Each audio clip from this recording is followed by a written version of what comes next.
ہمارے نبی پاک صلی اللہ تعالیٰ علیہ وسلم کو اللہ نے اختیار دیا، جتنا رہنا چاہتے ہیں رہ لیں، لیکن موت آپ کے لیے ہے، موت سے پاک صرف آپ کا رب ہے، باقی کوئی نہیں۔ 29 صفر 11 ہجری 632 عیسوی آپ کو سر درد عصر کے بعد شروع ہوا۔ آپ ایک جنازے میں تھے جنت البقیع، وہ درد تیز ہو گیا، گھر پہنچتے پہنچتے حضرت عائشہ کے گھر کی باری تھی اور تیز بخار میں تبدیل ہو گئی۔ تو یہ مہینہ 29 کا تھا، 29 دن یہ اور 12 دن اگلے، 13 دن آپ نے بخار اور سر درد میں گزارے، اور اسی بیماری میں جا کے نمازیں پڑھاتے تھے۔ آپ کے جانے میں 5 دن باقی تھے تو آپ کا بخار بہت تیز ہو گیا، تو آپ نے فرمایا کہ مجھے 7 کنوؤں کا پانی لا کر غسل دو۔ تو 7 مشکاں وڈیاں وڈیاں بھر کے لے آندیاں صحابہ نے، الگ الگ کنواں تو حضرت عائشہ کے گھر میں ٹپ نہیں تھا، تو حضرت حفصہ کے گھر سے ٹپ منگوایا گیا۔ آپ تہمت باندھ کے اس میں بیٹھے اور ایک ایک مشک آپ پر ڈالتے گئے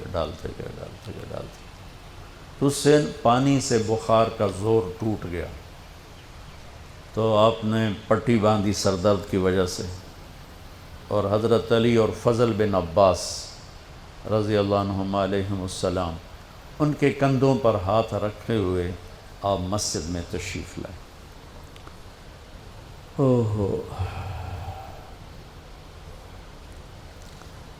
اور مسجد بھری ہوئی تھی۔ آپ نے ایک چھوٹا سا بیان دیا، وہ آپ کو سنانا چاہتا ہوں۔ آپ نے فرمایا، لوگوں، میں ایک زمانہ تم میں گزار کے جا رہا ہوں، میں نے کسی کا حق مارا ہو تو مجھ سے لے لو، کسی پہ زیادتی کی ہو تو بدلہ لے لو، کسی کو تھپڑ مارا ہو، سوٹی ماری ہو، بدلہ لے لو، قیامت کے دن میرے اوپر کوئی مقدمہ نہ کر دینا، میں اس دن کی پیشی کو برداشت نہیں کر سکتا۔ جن کے طفیل لوگوں کی پیشیاں معاف ہو جائیں گی، جن کے طفیل حساب شروع ہوگا، جن کی طفیل کروڑوں اربوں گناہ گار ان کو معافی ملے گی، وہ امت کو کیا پیغام دے کے جا رہے ہیں کہ جب میرے ذمے کوئی ہے تو ہون لے لو، اتھے نہ منگیا جی۔ آپ نے اس کو اتنا دہرایا کہ صحابہ رونے لگے۔ تو آپ نے اتر کے ظہر کی نماز پڑھائی، پھر ممبر پہ آ گیا، پھر اسی بات کو دہرایا، میں نے کسی کا حق مارا ہو، کسی کو تھپڑ مارا ہو، کسی کو سوٹی ماری ہو، کسی پر زیادتی کی ہو، یہ میری جان بھی حاضر ہے، میرا مال بھی حاضر ہے، یہیں فیصلہ کرو میرے ساتھ، آگے نہ اٹھانا۔ ایک آدمی کھڑے ہو گئے، یا رسول اللہ، آپ نے میرے 3 روپے دینے۔ آپ نے فرمایا، ضرور دینے ہوں گے پر مجھے یاد نہیں، ذرا یاد تو کراؤ۔ کہ یا رسول اللہ، آپ کے پاس سائل آیا تھا تو آپ کبھی سائل کو لوٹاتے نہیں تھے کہ نہیں بھی میرے کو ہین کوئی نہیں، یہاں تک کہتے تھے وہ فلاں دکاندار سے جا کے ادھار لے لے، جب میرے پاس آئیں گے میں تیرا ادھار چکا دوں، خالی نہیں بھیجتے تھے۔ تو کہنے لگے، یا رسول اللہ، سائل آیا تھا، آپ کے پاس تھے نہیں، آپ نے مجھ سے پوچھا تیرے پاس کچھ ہیں؟ تو میرے پاس 3 درہم تھے، تو آپ نے کہا اس کو دے دے، میں تمہیں دے دوں گا۔ تو ہم نے کہا ہاں، یاد آ گیا۔ تو پھر آپ کے گھر میں تو ایک چھٹانک تیل نہیں تھا کہ ڈیوا بال جائے، تو آپ نے فرمایا اپنے چچا زاد فضل بن عباس، فضل تو میرا یہ قرضہ ذمہ لیتا ہے؟ کہا جی۔ تو ایک عجیب بات بتاؤں، آپ مقروض کا جنازہ نہیں پڑھاتے تھے، جس کے سر پہ قرضہ ہوتا تھا اس کا جنازہ نہیں پڑھاتے تھے، ساری زندگی خود قرضہ لیا۔ لیکن قرض لینے دینے میں انسان سے جو پھر بے اصولیاں ہوتی ہیں، اس میں جو نفرتیں پیدا ہوتی ہیں، اب دیکھتے نہیں ہو یہ فیصل آباد کے بازاروں میں روزانہ تاجر کیسے گریبان پکڑ کے ماں بہن کی گالیاں دے رہے ہوتے۔ میں ان تاجروں سے کہتا ہوں، یا ادھار دینا بند کرو یا گالیاں دینا بند کرو، کیوں کسی کی بیٹی کی عزت کو اچھالتے ہو؟ لاکھ 2 لاکھ کے پیچھے نہ کسی کی ماں چھوڑتے ہو نہ بہن چھوڑتے ہو۔ بھائیو حقوق کا معاملہ بہت سخت۔ تو میرے نبی جیسی پاک ہستی حقوق کے بارے میں کہہ رہے ہیں بھائی جو کوئی بدلہ لینا جائے اتھے ہی لے لو۔ تو صحابہ حاضر خدمت ہوئے، یا رسول اللہ لگتا ہے جانے کا وقت قریب ہے۔ تو آپ رونے لگے، آپ نے کہا میں تمہیں اللہ کے سپرد کرتا ہوں، اللہ تمہارا ساتھی اور حامی اور ناصر ہو۔ جمعرات کا دن عشاء کی نماز آپ پڑھانے کے لیے اٹھے اور غش آیا اور دوبارہ لیٹ گئے۔ تو پھر تھوڑی دیر کے بعد آپ کو دوبارہ ہوش آیا تو آپ نے فرمایا عشاء کی نماز ہو گئی ہے؟ کہا جی نہیں، آپ کا انتظار ہے۔ تو آپ اٹھنے لگے، پھر اٹھ نہیں سکے، پھر لیٹ گئے۔ پھر تیسری دفعہ آپ اٹھے، عشاء کی نماز ہو گئی، کہا جی آپ کا انتظار ہے۔ تو آپ پھر اٹھنا چاہا، نہیں اٹھ سکے، تو آپ نے فرمایا ابو بکر سے کہو عشاء کی نماز پڑھائے۔ تو ابو بکر ذرا پیچھے کھڑے تھے، عمر آگے کھڑے تھے۔ تو لوگوں نے کہا نماز ہی پڑھاونی، کوئی پڑھا دے۔ تو انہوں نے عمر کو آگے کر دیا، وہ پہلی صف میں کھڑے تھے۔ جب حضرت عمر نے اللہ اکبر کی تو آپ نے اندر میں آواز سنی تو زور سے فرمایا کہ عمر کو پیچھے کرو، ابو بکر کو آگے کرو، میرے رب کا فرمان ہے میرے مصلی پر صرف ابو بکر کھڑا ہو سکتا۔ تو عمر کو پیچھے کیا گیا اور ابو بکر کو آگے کیا گیا۔ تو جمعرات کی 1 نماز عشاء، اور جمعہ کی 5، ہفتے کی 5، اتوار کی 5، 15، فجر کی 1۔ تو جمعرات اور پیر کی 1 اور یہ 15، 17 نمازیں آپ نے پڑھائیں اللہ کے نبی کی موجودگی میں۔ تو ہفتے کا دن تھا تو جبریل آئے، یا رسول اللہ مجھے اللہ نے آپ کی خدمت میں بھیجا ہے کہ میں آپ کا حال پوچھ کے ہوں، آپ کا کیا حال ہے؟ تو آپ نے کہا جبریل بڑی تکلیف ہے۔ اتوار کو پھر اللہ کے نبی کی خدمت میں جبریل ہے، یا رسول اللہ مجھے اللہ نے بھیجا ہے میں پوچھ کے ہوں کہ آپ کا کیا حال ہے؟ آپ نے کہا جبریل بڑی تکلیف ہے۔ پیر کے دن، ہفتے کے دن آپ ظہر کی نماز کے لیے حضرت علی اور فضل بن عباس کے کندھوں پہ ہاتھ رکھ کر آپ مسجد میں انٹر ہوئے۔ ابو بکر نماز پڑھا رہے تھے، تو آپ نے یہاں سے محسوس کیا کہ اللہ کے نبی انٹر ہو رہے ہیں، تو وہ پیچھے ہٹنے لگے۔ تو آپ نے ایسے ہاتھ کا اشارہ کر کے روکا اور ان کی لیفٹ سائڈ بیٹھ کر آپ نے 4 رکعت نماز ظہر یا عصر ادا فرمائی۔ یہ آپ کی آخری ملاقات تھی اپنی امت کے ساتھ۔ اس کے بعد آپ اللہ کی خدمت کے پاس حاضر ہو گئے۔ پیر کی صبح ہو، آپ نے تھوڑا سا دروازہ کھول کے امت کو نماز پڑھتے دیکھا۔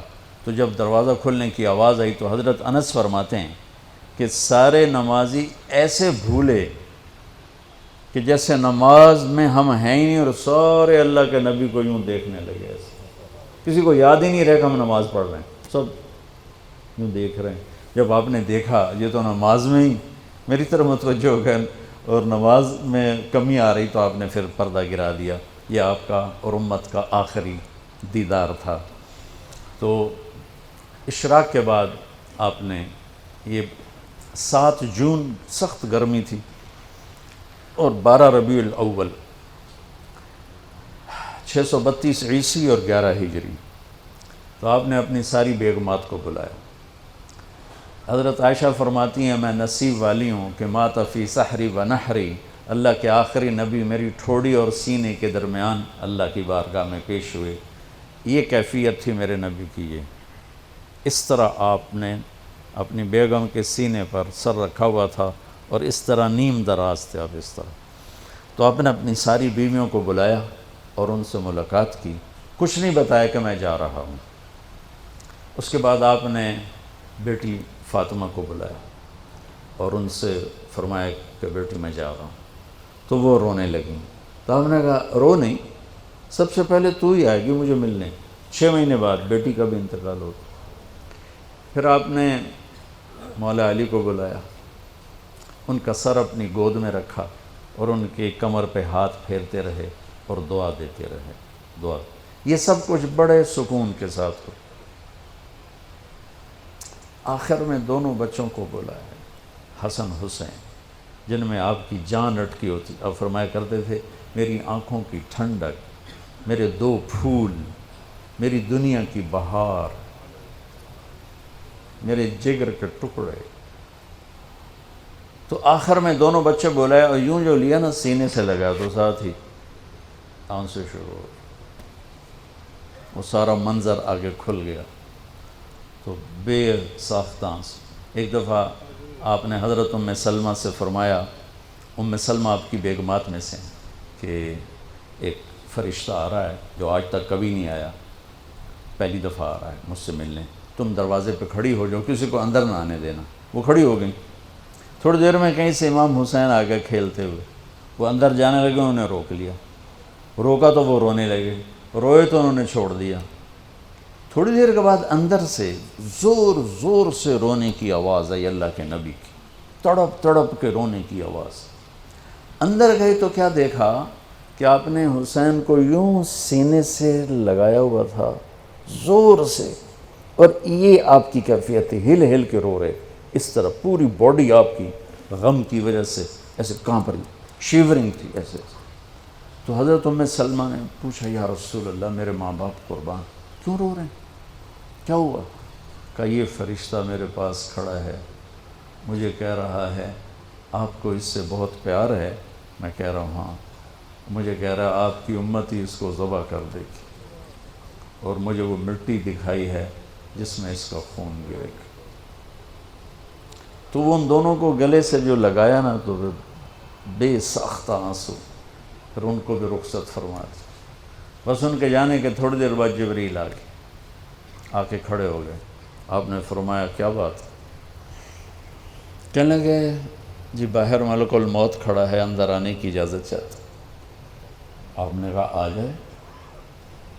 اس نے اندر آ کر کہا السلام علیکہ یا رسول اللہ. پھر کہنے لگا یا رسول اللہ آپ پہلی ہستی ہیں جنہیں میں سلام کر رہا ہوں، میں نے کبھی کسی کو سلام نہیں کیا. پھر کہنے لگا یا رسول اللہ آپ پہلی ہستی ہیں جن کے بارے میں اللہ نے فرمایا پوچھ کے اندر جائیں، ایویں نہ وڑ جائیں، اجازت ملے تو جانا ورنہ واپس آ جانا. یا رسول اللہ آپ پہلی ہستی ہیں اللہ نے فرمایا آنا چاہیں تو لے آنا. ہو کیا دربار ہے، کیا مقام ہے. موت بھی اجازت منگتی پہ، اور رہنا چاہیں تو چھوڑ کے آ جانا. عیش معاشیت میرے محبوب آپ جتنا زندہ رہنا چاہتے ہیں آپ کو اجازت. تھوڑے واسطے 63 سال کی کوئی قید کوئی نہیں، تھوڑی اپنی مرضی. تو آپ نے پوچھا اگر میں تمہیں اجازت دے دوں تو میری جان بھی نکالو گی؟ کہ جی رسول یہ تو اللہ کا امر ہے، میری کیڑی اوقات. تو آپ نے جبریل کو دیکھا. اب ذرا میری آنکھوں کو دیکھو. تو آپ نے یوں کیا. یہ بھی سوال ہوتا کی صلاح ہے، تو بجائے منہ کے آدمی نہیں پوچھتا ہے، یہاں سے سوال کرتا. آنکھیں بھی بہت کچھ کہہ دیتی ہیں، بہت کچھ سنا دیتی ہیں. تو آپ نے یوں کیا. تو وہ سمجھ گئے کہ اللہ کے نبی کہہ رہے ہیں تیری کی صلاح ہے. تو انہوں نے عرض کہ ان ربک الیک لمشتاق. یا رسول اللہ آپ کی ملاقات کے شوق میں بیٹھے، بڑے شوق میں ہیں اللہ آپ کی ملاقات. بھائیو مانگا کرو یا اللہ وہ موت دے کہ تو ہماری ملاقات کے شوق میں ہو، ہمیں مردود نہ کر دے بلکہ ہمارے لیے اپنی رضا کے دروازے کھول دے. اب سنو ایک بات. آپ نے فرمایا جبریل واپس جاؤ، اللہ سے پوچھ کے آؤ میرے بعد میری امت کے ساتھ کیا کر. حسن حسین کو دیکھ لیا ہے کیا ہونے والا ہے، ان کے لیے کچھ بھی نہیں مانگا، ان کو قربانی بنا دیا، اپنی اولاد کو قربانی بنا دیا، ان کو ذبح ہونے کے لیے چھوڑ دیا.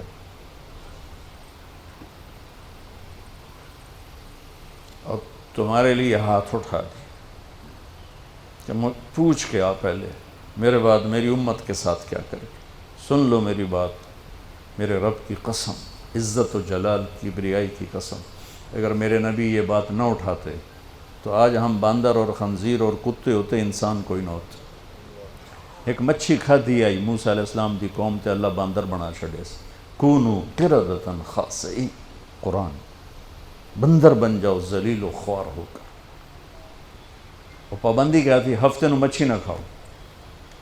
سود کے کاروبار کرنا، سودی قرضے دینا، ماں باپ کی نافرمانی کرنا، شراب کے اڈے چلانا، زنا کے اڈے چلانا، جھوٹے مقدمے کرانا، جھوٹی گواہیاں دینا، ناجائز قتل کرنا، یہ وہ گناہ ہے کہ ہم کب کے کتے بلے بن چکے ہوتے. یہ تو اس کملی والے کو دعا دو جو اولاد کو چھوڑ دیا تقدیر پر اور تمہارے لیے جولی پھیلا دی. کیا کرو گے میری امت کے ساتھ؟ جبریل واپس آئے، پیغام لائے، یا رسول اللہ، اللہ فرما رہے ہیں ہم آپ کی امت کو تنہا نہیں چھوڑیں گے. آپ نے کہا الآن قرۃ عینی، واہ یا رسول اللہ، قربان جائے. آپ نے کہا اب میری آنکھیں ٹھنڈی ہیں. اللہم الرفیق الاعلی، یا اللہ ہوں بلا میں آمن تیار. وہ جو چند لمحے تھے اس میں پھر آپ نے امت کو وصیت فرمائی، الصلاۃ، میری امت نماز نہ چھوڑنا. 90% لوگ نماز چھوڑ گئے. وما ملکت ایمانکم، اپنے نوکر، ملازم، غریب ان پہ ترس کھانا، فرعون نہ بننا. حقوق اللہ، حقوق العباد. حقوق اللہ میں نماز سب سے اعلیٰ، حقوق العباد میں غریب سب سے اعلیٰ. تو ان کو سمیٹ کر پورا دین بتا دیا. الصلاۃ، میری امت نماز نہ چھوڑنا. وما ملکت ایمانکم، اپنے نوکر چاکر، نوکرانیاں، غریب لوگ ان پہ رحم کرنا. انہی دو باتوں کو اب دہرا رہے تھے. پھر آواز کمزور ہوئی تو کہا الصلاۃ، الصلاۃ، الصلاۃ، نماز، نماز. پھر آخری لفظ سے اللہم الرفیق الاعلی، مولا تیرا ساتھ چاہتا. اور اللہ کا امر پورا ہو گیا.